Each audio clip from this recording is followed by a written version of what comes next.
花莲县道溪乡南安地区，这个月3天内有2届有民众讲有看到台湾乌熊，也伫台中的国馆顶一日嘛有去爬山的民众看到台湾乌熊。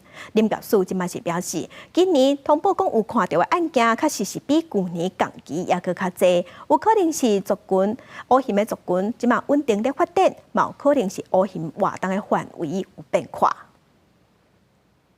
我遇到台湾黑熊，哦，吓死我！那摕落来那录这个惊到要死的情形。顶早去5小姐18中昼，爬这个台中国馆、七阳、东马丹山、伫顶山口步道附近看到台湾乌熊，加在平安落山。我先听到声音，就是有个那个低吼的声音，然后才看到它在我的前面。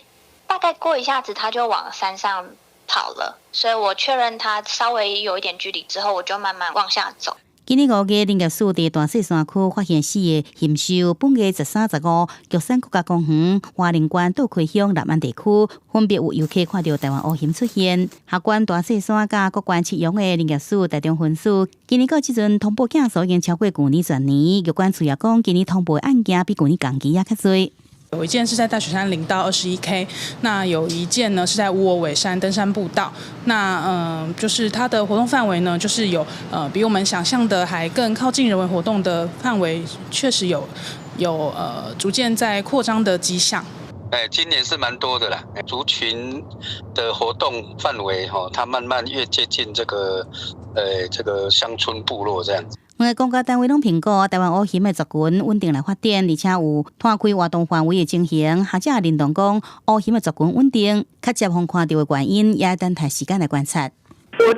是这2个地区本来熊的状况就比较好，刚好就同时间都发生在这个时候，是不是还有其他的原因？我觉得可能要比较多的证据，再多一点时间观察。有关处呼吁，若拄到台湾乌熊，唔通叫去惊到，应该面对乌熊，慢慢退后离开，避免人为的干扰。要求爱记通报，靠来掌握乌熊的动态。